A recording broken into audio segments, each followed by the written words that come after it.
পাশে মানুষের সাথে আমরা আছি এই বাংলাতে। আপনারা দেখছেন সংবাদ শিরোনাম।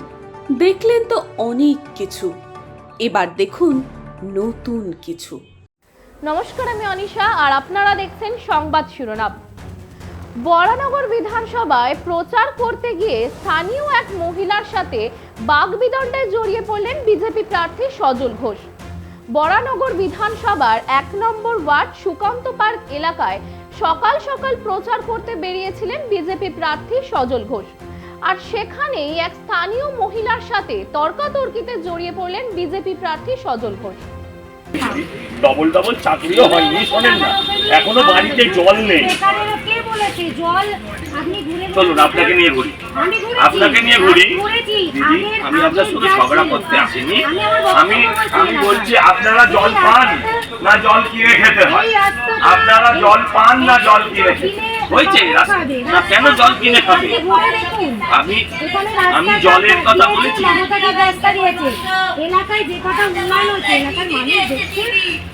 হ্যাঁ, দেখছে, ভোটে দেখিয়ে দেবে। এত উন্নয়ন হয়েছে যে একটা রাজনৈতিক প্রার্থী পাননি আপনারা।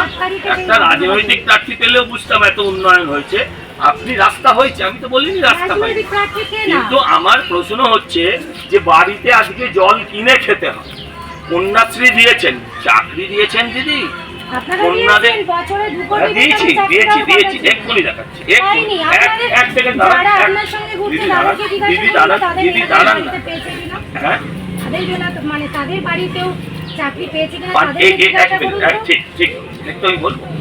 আপনি বলছেন শুনতে হবে। এদিন সকাল সকাল প্রচারে বেরিয়ে সাধারণ মানুষের কাছে ভোট চাইছিলেন সজল ঘোষ। সেই সময় এক মহিলার কাছে ভোট চাইতে যান বিজেপি প্রার্থী। সেই মহিলা তখন তাকে বলেন, কেন আমি আপনাকে ভোট দেব? রাজ্য সরকার তথা মমতা বন্দ্যোপাধ্যায় আমাদের লক্ষ্মীর ভান্ডার, কন্যাশ্রী, যুবশ্রী প্রকল্প চালু করেছেন। সেই জায়গায় দাঁড়িয়ে আমরা মমতা বন্দ্যোপাধ্যায়কেই ভোট দেব। আর সেই কথা শোনার পর সেই মহিলা ভোটারকে প্রশ্ন করতে থাকেন বিজেপি প্রার্থী সজল ঘোষ। আর তারপরই প্রার্থী ওই মহিলার সঙ্গে তর্কাতর্কিতে জড়িয়ে পড়েন। তর্কাতর্কি সেই ছবি ধরা পড়ল সংবাদ মাধ্যমের ক্যামেরায়। আমি তর্ক কিছু করিনি। কেউ আমায় প্রশ্ন করেছেন, কেউ তার বক্তব্য রেখেছেন, আমি আমার পাল্টা বক্তব্য রেখেছি। কেউ তার কথা বলেছেন, আমরা আমাদের কথা বলেছি। উনি বলেছেন দিদি লক্ষ্মী ভাণ্ডার দিচ্ছেন, আমি বলছি দিদি কেন জল দিচ্ছেন না। উনি বলেছেন 68টা প্রকল্প আছে, যা শেখায় আর কি, আর যারা শেখায় তারাও ভুয়ো মাল, পুরোটা শেখাতে পারিনি। আমি বলেছি 68টার মধ্যে যদি 38টার নাম তুমি বলে দিতে পারো দিদি ভাই, তাহলে আমাকে ভোট দিতে হবে না, এটা আমি প্রচার করব। 38টা কেন 8টাও বলতে পারিনি। ওই দেয়ালে লেখা থাকে মাস্টার স্ট্রোক, এখানে দেখবেন বরানগরে লিখেছে মাস্টার স্ট্রোক। মাস্টার স্ট্রোক কি? 500 থেকে 1000, এমন মাস্টার স্ট্রোক ভোট পার হয়ে যাবে। চাকরিটা যদি মাস্টার স্ট্রোক করতে বুঝতাম, সেটা দেয়নি। আমার সঙ্গে কারো তর্ক বিতর্ক হবার কোনো অবকাশই নেই। আপনিও তো ঘুরছেন আমার সাথে, কিন্তু আমাকে যদি কোনো ভোটার প্রশ্ন করে, এখানেও এক ভোটার প্রশ্ন করলেন, আপনাকে আমি ডেকে বললাম করুন, তো আমাকে কেউ প্রশ্ন করবে আমি পালিয়ে যাবো? এটা তো হতে পারে না। প্রশ্ন করেছেন, উত্তর দিয়েছি।